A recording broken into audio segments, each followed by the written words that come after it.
क्या लगता है आपको, क्या लाइफ में टूटना ज़रूरी है?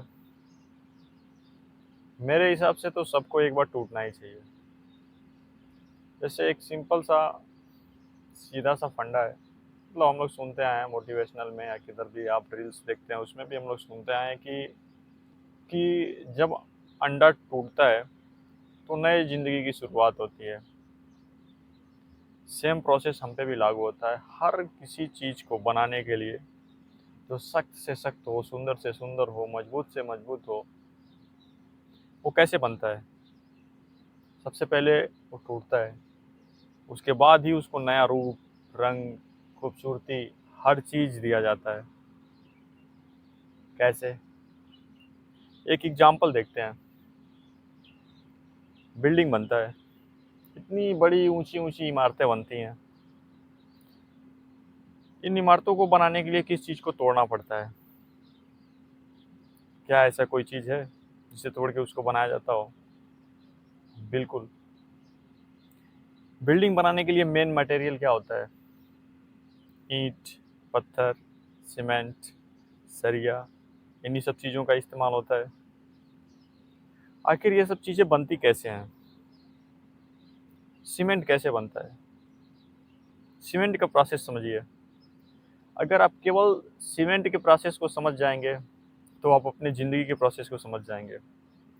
आपको समझ में आ जाएगा कि ज़िंदगी हमें कैसे जीना है। सीमेंट कैसे बनता है, पहले इस पे बात करते हैं। सीमेंट को बनाने के लिए सबसे पहले पत्थर को तोड़ा जाता है, फिर उसको पीसा जाता है। अब इस पत्थर को तोड़ के पीसने के बाद क्या किया जाता है? उसमें अलग अलग तरह के मटेरियल, रॉ मटेरियल यानी कच्चे पदार्थ उसके साथ मिलाए जाते हैं। क्या क्या? पत्थर, आयरन ऑक्साइड, ऐसे बहुत सी चीज़ें हैं उसमें। 8-10 ऐसे कुछ चीज़ मिला के सीमेंट को बनाया जाता है। सीमेंट रेडी हो गया, अब उससे वेल्डिंग बनाना है। क्या सीमेंट से बिल्डिंग बन जाएगा? नहीं, पहले सीमेंट पत्थर के रूप में था, अब पाउडर हो गया, उसको घिस के पीस के पाउडर बना दिया गया। लेकिन उससे बिल्डिंग की जुड़ाई करनी है, ईंट की जुड़ाई करनी है, हो जाएगा? नहीं होगा। उसके लिए क्या करना पड़ेगा? इसके लिए सीमेंट को नरम करना पड़ेगा। सीमेंट नरम कैसे होगा? इसके लिए उसमें पानी डालना पड़ेगा। पानी डालेंगे, नरम होगा। क्या अब सीमेंट ईंट से चिपक जाएगा? बिल्कुल चिपक जाएगा। ये मसला है। सीमेंट ईंट के साथ ही चिपकेगा, ईंट पत्थर, मतलब जो उसके कैटेगरी में आता होगा उसी के साथ चिपकेगा। हर किसी के साथ सीमेंट नहीं चिपकेगा। ये भी एक बहुत महत्वपूर्ण पॉइंट है। इसके बारे में हम लोग बाद में बात करते हैं, पहले सीमेंट के बारे में देखते हैं इतना। जब सीमेंट को पानी डाल के लूज किया जाता है, नरम किया जाता है, उसके बाद ईंट के साथ उसको चिपकाया जाता है, आसानी से चिपक जाता है। लेकिन क्या जब सीमेंट को हम ब्लॉक से चिपका के, ईंट से चिपका के छोड़ देते हैं तो वो काम उसका हो गया और कोई ज़रूरत नहीं है, मतलब चिपक गया, हार्ड हो जाएगा, सख्त हो जाएगा, बिल्डिंग रुक जाएगा? नहीं, कहानी इधर ख़त्म नहीं हुई। जब सीमेंट को ईंट के साथ जोड़ दिया गया, उसके बाद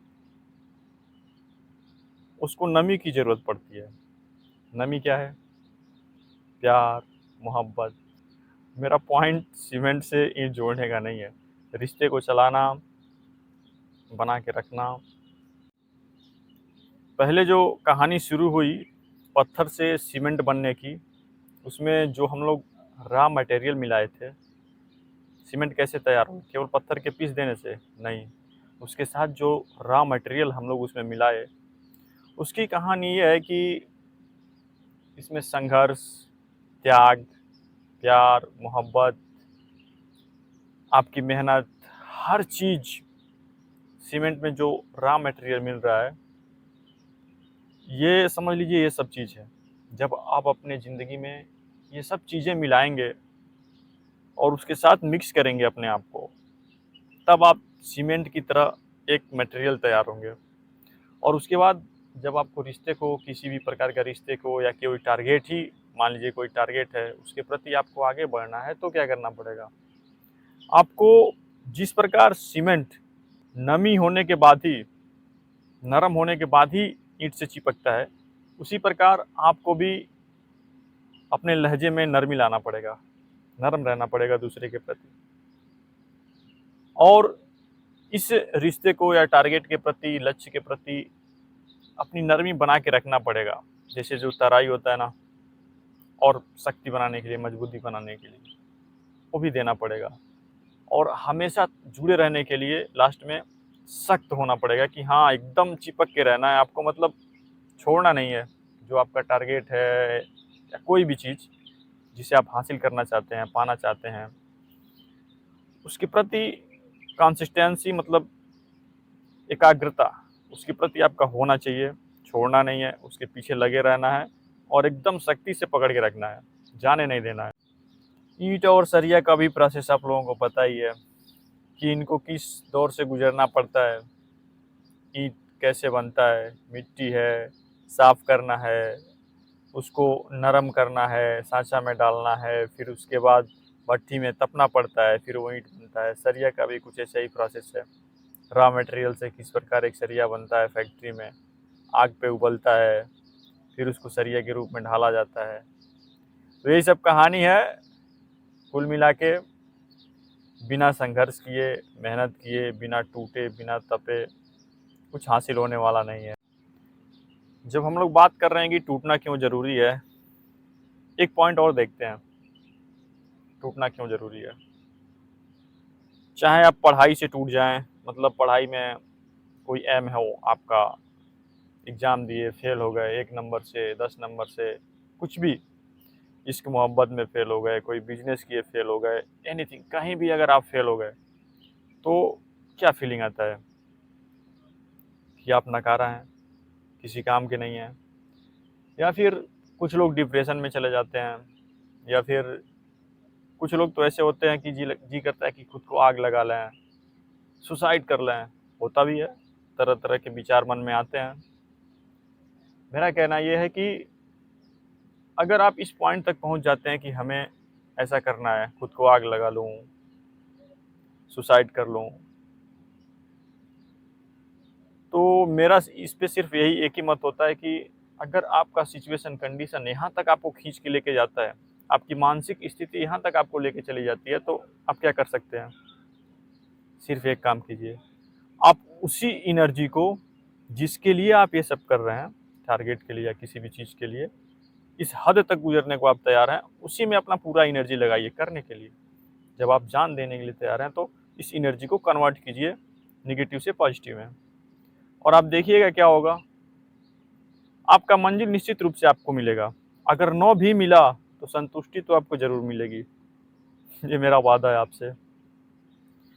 और एक पॉइंट इसमें आता है डिप्रेशन का। डिप्रेशन को कभी आप हल्के में मत लीजिएगा, मजाक में नहीं। एक जीते जागते इंसान को मुर्दा बना देता है। आप सोच नहीं सकते हैं कि डिप्रेशन के वजह से आपके शरीर की हालत, मानसिक स्थिति क्या हो सकती है। तो अगर कोई डिप्रेशन में है या आप जाने वाले हैं, तो लोगों से बात कीजिए जो आपके पसंदीदा हैं, या घर पे किसी से भी। अगर कोई सामने वाला दोस्त है, कोई भी आपको लग रहा है कि वो डिप्रेशन में जा रहा है, तो उसकी स्थिति को समझने की कोशिश कीजिए और उसका मन बहलाने की कोशिश कीजिए, ताकि वो डिप्रेशन में ना रहे। ये बहुत ज़रूरी। डिप्रेशन में आने की वजह से अच्छा खासा हंसता खेलता इंसान सिर्फ लाश बन के रह जाता है। बहुत संघर्ष करता है वो अपने आप से, कुछ समझ में नहीं आता उसको कि क्या करना चाहिए, क्या नहीं करना चाहिए। एक महत्वपूर्ण पॉइंट होती है वैल्यू की, किसी भी चीज़ की वैल्यू, पैसे की वैल्यू, इंसान की वैल्यू, चीज़ों की वैल्यू, भावनाओं की वैल्यू, किसी भी चीज़ की वैल्यू।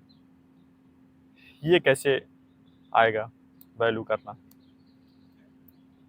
जब तक आप सिचुएशन से नहीं गुजरेंगे। मतलब पैसे की वैल्यू कब आएगी? जब तक आप गरीबी नहीं देखे होंगे ना, पैसे की वैल्यू कभी नहीं समझेंगे। मेरे हिसाब से बच्चों को गरीबी देखना चाहिए। जब तक बच्चे गरीबी नहीं देखेंगे, उनको पता नहीं चलता है कि किस चीज़ की वैल्यू कितनी करनी चाहिए, ये चीज़ें कहाँ से आ रही हैं, ये सुविधाएं मुझे कैसे मिल रही हैं, अंदाज़ा नहीं लगा पाते। और बच्चों को क्या करना चाहिए जब बड़े होते हैं? बिजनेस करना चाहिए या किसी नौकरी की तैयारी करनी चाहिए। मेरा पर्सनल मत है कि नौकरी तो कभी नहीं करनी चाहिए। नौकरी आपके लिए सही नहीं है। बिजनेस बहुत ही अच्छी है। क्यों? मान लीजिए आज मैं जो भी कमा रहा हूँ, 20,000, 30,000, 40,000 जो भी मिलता हो, मेरे बच्चे कल पढ़ेंगे, किसी नौकरी की तलाश में जाएंगे, नौकरी की शुरुआत करेंगे। हो सकता है अगर तब तक मैं कमाता रहूं तो 50,000, 60,000, 70,000 जो भी मिले, मैं एक एग्जाम्पल के तौर पे बोल रहा हूँ, जो भी मिले इतना तक हो सकता है। लेकिन फिर मेरे बच्चे जब स्टार्ट करेंगे, स्टार्टिंग वो अपनी जॉब की कितने से शुरुआत करेंगे, फिर वही कहानी होगी, 20 से शुरुआत, 25 से शुरुआत, फिर धीरे धीरे आगे बढ़ेंगे। अगर मैं इतना टाइम किसी बिजनेस में लगाऊं, किसी भी बिजनेस में, हो सकता है नुकसान हो, फायदा हो, कुछ भी हो, 10 साल अगर मान लीजिए मैं कहीं काम किया, 10 साल किसी बिजनेस में दे दूं, 10 साल तक तो मुझे नुकसान नहीं हो सकता। मुझे समझ में तो आएगा कि बिजनेस कैसे करते हैं, कैसे नहीं, कैसे फायदा होगा।